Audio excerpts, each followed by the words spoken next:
नमस्कार. जय महाराष्ट्राच्या लक्षवेधी या कार्यक्रमात आपल्या सगळ्यांचं मनापासून स्वागत. आज आपल्याबरोबर नागपूरमध्ये मोठे पाहुणे आलेले आहेत.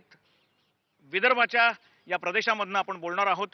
आपल्याला माहिती आहे विधिमंडळाचं अधिवेशन चालू आहे आणि आजचा विषय सुद्धा ज्याला आपण एक बर्निंग इश्यू म्हणू अशा प्रकारचा इश्यू आहे की वेगळा विदर्भ आणि त्याच्या आर्थिक समस्या. त्यामुळे विदर्भ जर वेगळा केला तर तो आर्थिकदृष्ट्या सक्षम होऊ शकेल का, ही चर्चा सुरुवात करतानाच मला या विषयाची मर्यादा आणि चौकट जाहीर करणं आवश्यक आहे.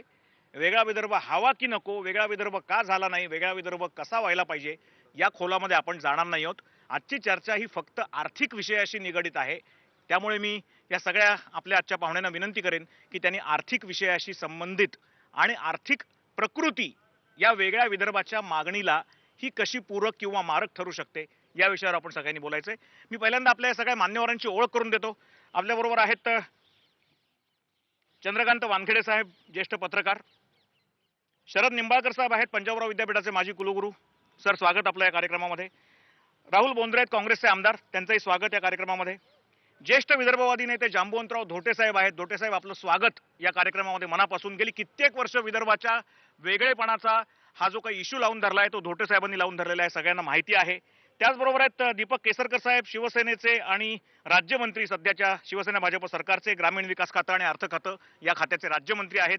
त्यांच्याबरोबर आहेत आमदार बच्चू कडू, अचलपूरचे आमदार आहेत. आपल्याला माहिती आहे विदर्भाच्या विषयांवर आणि मुख्यतः शेतकऱ्यांच्या विषयावर ते अतिशय धडाडीने आपली भूमिका मांडत असतात, विधिमंडळात आपला आवाज उठवत असतात.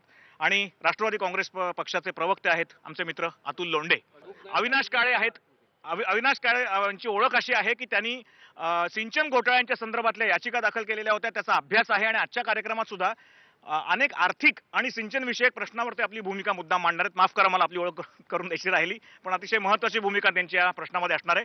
मी मुद्दाम सगळ्यात पहिल्यांदा या विषयावर भूमिका व्यक्त करण्याकरता धोटे साहेबांकडे जाणार आहे, कारण धोटे साहेब हे त्यांच्या अतिशय व्यस्त अशा शेड्यूलमधनं वेळ काढून आले आणि त्यांना त्वरित एका मोठ्या पत्रकार परिषदेला जायचं आहे.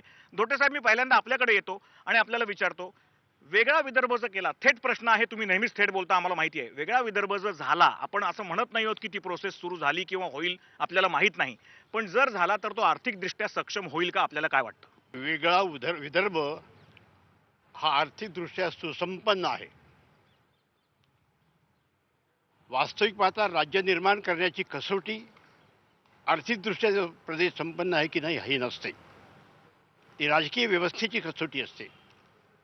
परंतु वास्तविक आर्थिकदृष्ट्या सुसंपन्न कोण हे पाहिलं तर पश्चिम महाराष्ट्र आर्थिकदृष्ट्या भिकार आहे.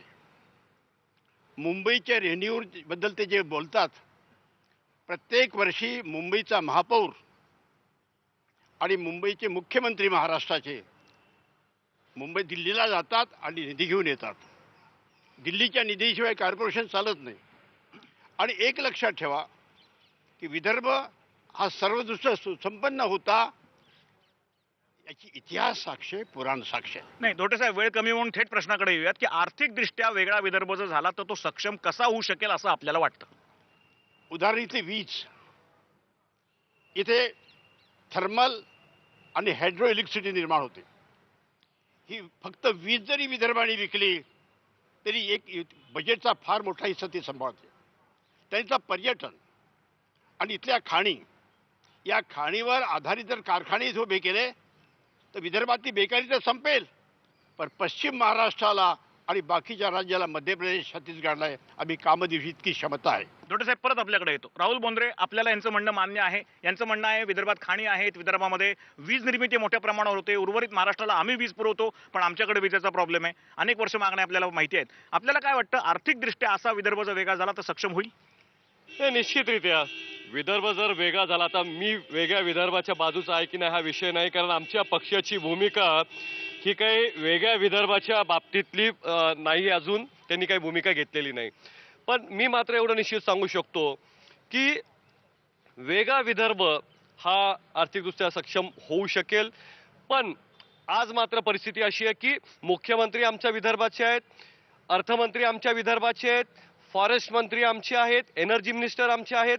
आणि त्यामुळं आज वेगळा विदर्भ आम्ही मागण्यापेक्षा आज आमच्या महाराष्ट्राच्या तिजोरीतला जास्तीत जास्त पैसा हा विदर्भाकडे कसा येईल आणि विदर्भाचा बॅकलॉग भौतिक बॅकलॉग जो राहिलेला आहे तो भरून कसा निघेल हे निश्चितपणे आम्ही बघितलं पाहिजे. परत एकदा आपल्याकडे तो वानखेडे साहेबांकडे येतो. वानखेडे साहेब, आपण अनेक वर्ष या विषयावर लिहिता आहात, या विषयाचा अभ्यास करतात. वेगळा विदर्भ आर्थिकदृष्ट्या सक्षम होईल असं म्हणण्याकरता आपल्याकडे काही ठोस म्हणणं आहे का, पुरावा आहे का? हे सगळे अहवाल, सगळ्या समित्यांचे अहवाल, कमिशनचे अहवाल हे ठोसपणे सांगतात. म्हणजे जसं दार कमिशन नेमलेलं आहे, त्या कमिशनने आर्थिक, राजकीय, सामाजिकदृष्ट्या विदर्भ कसा सक्षम होईल आणि कसा आवश्यक आहे सांगितलं आहे. फाजल अली कमिशनने सुद्धा हेच सांगितलेलं आहे. पंडित जवाहरलाल नेहरू, वल्लभभाई पटेल आणि पट्टाभी सीतारामय्या यांची समिती नेमली होती. त्यांनी सुद्धा विदर्भ कसा व्हायबल होईल, आर्थिक, राजकीय, सामाजिक सगळ्या दृष्टीने सक्षम कसा होईल हे सगळं सांगितलेलं आहे. हे सगळे दस्तावेज आहेत. डॉक्टर बाबासाहेब आंबेडकरांनी सुद्धा त्याच्याबद्दल कसा व्हायबल होईल याच्याबद्दल सगळं सांगितलेलं आहे. त्याच्यामुळे वेगळं विदर्भ आर्थिकदृष्ट्या व्हायबल होईल की नाही हा प्रश्नच अप्रस्तुत आहे. बरोबर, यांचं म्हणणं आहे की हा प्रश्न अप्रस्तुत आहे. मी निंबाळकर सरांकडे जातो. निंबाळकर सर, आपण शैक्षणिक क्षेत्रामध्ये अनेक काम केलेलं आहे. असं म्हणलं जातं की वेगळ्या विदर्भाच्या बाबतीमध्ये मागणी होते, त्याला शैक्षणिक सुद्धा एक प्रकारचा बॅकलॉग कारणीभूत आहे की आमच्याकडे वेगळं पब्लिक सर्व्हिस कमिशन होईल, आमच्या मुलांना संधी त्यात मिळू शकेल. आपलं काय म्हणणं आहे याच्याबद्दल? नाही यात तर काय म्हणजे वादच नाही आहे, पण खऱ्या दृष्टीने इथल्या जी काही बेरोजगारी आहे, इथे कारखाने जास्त येतील, इथे संपत्ती आहे, वनाची संपत्ती खूप आहे, या ठिकाणी शेतीची संपत्ती खूप आहे, या ठिकाणी पाण्याची संपत्ती खूप आहे. याचा जर चांगला उपयोग झाला, एकच सांगतो की विदर्भ हा हो न हो याच्याशी हा राजकीय प्रश्न जरी असला तरी जर विदर्भ जर झाला तर शेती दृष्टीने पाण्याच्या सिंचनाच्या सोयीच्या संदर्भामध्ये किंवा जंगलाच्या इथल्या संपत्तीचा प्रचंड मोठा साठा इथे लपलेला आहे. हा साठा आपल्याला काढायला अजून तो अनटॅप्ड आहे, अजून तो काढल्या गेला नाही. ती संपत्ती अजूनही निर्माण झालेली नाही वस्तुस्थिती आहे. ती वेगळ्या विदर्भाने होईल की नाही होईल हा नंतरचा भाग आहे, पण ही संपत्तीचं अर्जन होऊन एक जरी सध्या म्हणजे वैनगंगा ते नळगंगा हे जरी एक 472 किलोमीटरचा कालवा म्हणजे गोशीखुर्दचं पाणी नळगंगेत जरी नेलं तरी विदर्भ हा अनेक दृष्टीने या महाराष्ट्रामध्ये प्रचंड मोठी संपत्ती निर्माण करणारा भाग आहे. छोटीशी विश्रांती आहे. हा कार्यक्रम असाच पुढे चालू राहणार आहे जय महाराष्ट्रावर. आपण सगळ्यांनी थोडंसं काही क्षण थांबा, पण परत हा कार्यक्रम बघायला विसरू नका. हा पुढे चालू राहणार आहे. आपण घेऊयात एक छोटीशी विश्रांती.